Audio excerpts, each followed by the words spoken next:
may know that he invoked his right to take a 3-day paternity leave when his child was born, and there was a bit of a kerfluffle on the radio airwaves. But the wonderful thing is that there was a pushback against the kerfluffle in support of his decision and his commitment to his family. And so I can't wait to hear what he has to say. Welcome.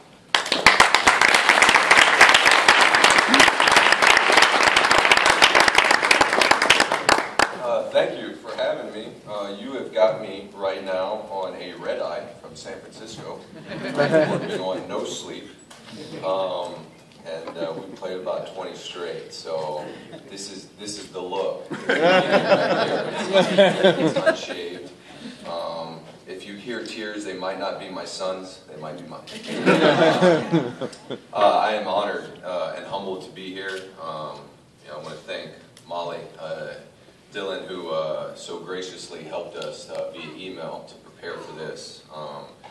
Helped get my family here, father-in-law Steve Ahern, my mother Sharon Murphy, and my wife Tori, who is the one who makes it go. And before I start, I'd like to just thank her in this line of work that I've been so blessed to do. It is a great platform, but with it has its drawbacks, and right now she is at the end of an 11-day road trip where she's been a single mother.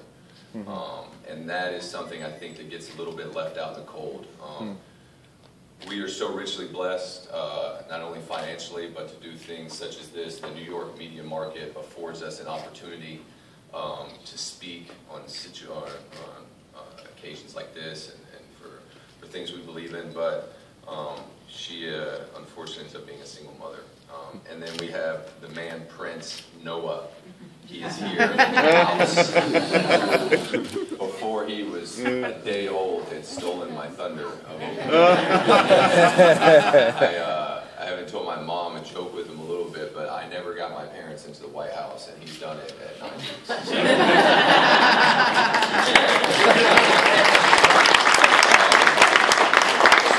thank you for having me. I'll try not to take up too much of your time. I was just listening to the panel. And I kind of giggled to myself. They chose the only father in here that they have the least amount of experience. So they asked me to come up here and speak. But I was listening to Mr. Coltrane, Scott, how you doing? And one thing he said that kind of struck me was, as far as a man in the workplace, he shouldn't let his family work affect his work. And I think to start kind of my speech and what my wife and my family, what we have tried to do, my wife especially, is what we have tried to do is we've tried to take Jesus Christ, and instead of, as a man, I like to compartmentalize things. I like to say, okay, family, Jesus, family, work, and then whatever else may be. And what we try to do is we try to take Jesus Christ and we try to put him right in the center of everything. All right. So instead of, okay, I'm a father, I'm a husband, I'm a baseball player, I just try to take Jesus, put him right in the middle.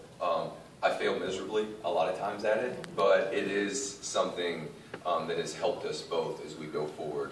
What is it? The men are from Mars, women are from Venus. We're waffles. We like to compartmentalize things, and women are like spaghetti. Their emotions they flow together so easily. So, with that, Molly gave me some talking points, so I didn't come up here and just completely ramble on. So, one of them was the reason I decided to take the paternity leave. Tori came and told me last August, we're pregnant. It's like, well, you're pregnant. And I think we started counting on our fingers, and I pulled my socks off and got to my toes and realized this is going to be an in-season baby. We've got ourselves a situation here.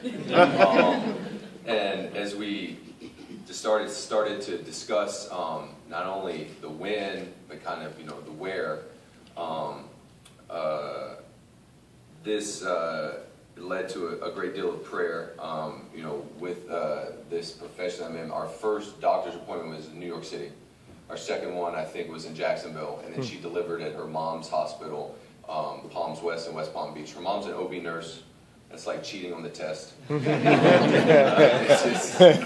really helped us out. So with this, we really began discussing, what are kind of the expectations we had of each other. And one of them that she had for me was she wanted me to be there, and obviously I did too. And so with that, a few of the reasons why I wanted to be there, one was to support her in any way I could. She had a scheduled C-section that actually wasn't scheduled. It was supposed to be 2 weeks later, but there's not so much I can do for her physically, but the amount of peace that she had, I feel like going into that, it melted my heart. So, that was one thing. Another one that came to me was, when Noah asked me one day, what happened? What was it like when I was born? I could have answered, well, Steven Strasburg hung me a breaking ball that day, son. But I think it's going to go so much farther in that I'm the one who cut his umbilical cord. And long after they've told me I'm not good enough to play baseball anymore, I'll be a father and I'll be a husband. And so that was a reason on the front end that you just wanted to be there. I wanted to be there for my wife, for my son. And then another one we kind of got after his birth was Tori and I, as we discussed, he's been born and she's holding him, and we're looking at each other, and we're just like, man, we love this little guy so much. And I'm like, if someone comes through this door and looks at him wrong, we're going to snap their necks. And so as we started discussing that, we got the most beautiful picture of God's love for us, and that he gave his son. Because I can tell you when he was born, and Tori can tell you too, that if you would have come through that room and tried to take our child, bad things were going to happen to your life. And so we get to see just the amount of love that God has for us, and that he gave his son for us. And that, I was so excited leading up to that, but I had to be there to experience it.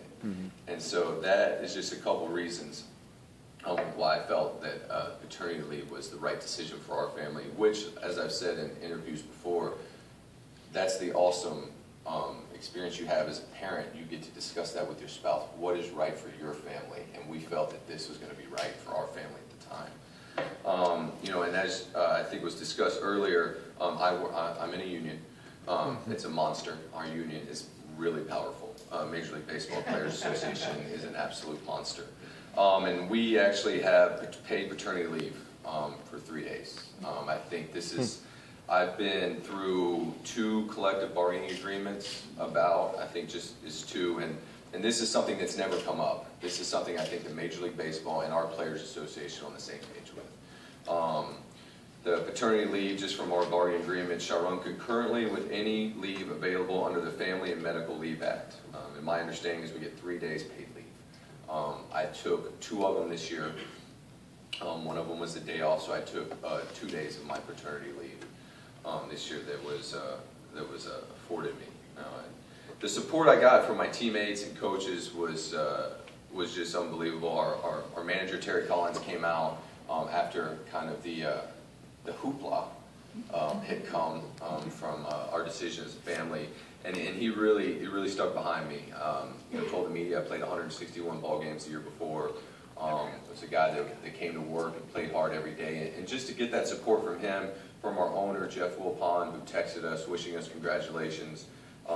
Players on the team just really congratulating us. It was a level of support that you hope that you don't need that affirmation when you make a decision like this, but to get it from my teammates and the organization was awesome. And then also to get back to realize that you're just still another one of the guys, you happen to have a son. They were all over me. I didn't have cigars ready when I came back, so I got blasted. So I had to grab the American Express, give it to a clubhouse guy, and get 50 cigars out. Because they walked in and they're like, dude, we're going on the road trip. Where are our cigars? Sorry. Finally, just what being a father is mean to me in this 9 weeks, veteran at this. It's been such an exciting and humbling experience just already. Just exciting in the sense that we have been blessed with the life that we're going to be able to impart wisdom into.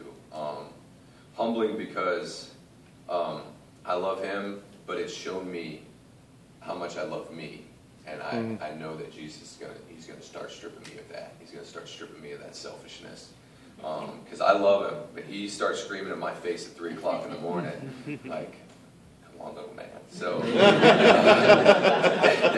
Daddy, Mama want to go to sleep. And so it's really led me to seek out wisdom from men in my life, my father-in-law, my father, people who have been through this. It's led Tori and I to open conversations more. It's led me to Proverbs. I let Solomon kind of just speak his wisdom into me. And I've got one right here. Proverbs 22:6. Train up a child in the way he should go, and when he is old, he will not depart from it. And I remember reading that, and I was like, yeah, that's what I want to do. And I felt like I heard the Lord say, read it again. It's like, yeah, that's what I'm going to do with Noah. He said, read it again. And I was like, oh, that's what you want to do with me. And you want to use me. Through me, you want to do that with Noah. I said, okay, I get it. I'll read it again, a little slower. So with that, I thank you so much for your time. I hope I didn't bore you. He has been sleeping all day. We're going to pay for this later. Thank you so much for having us.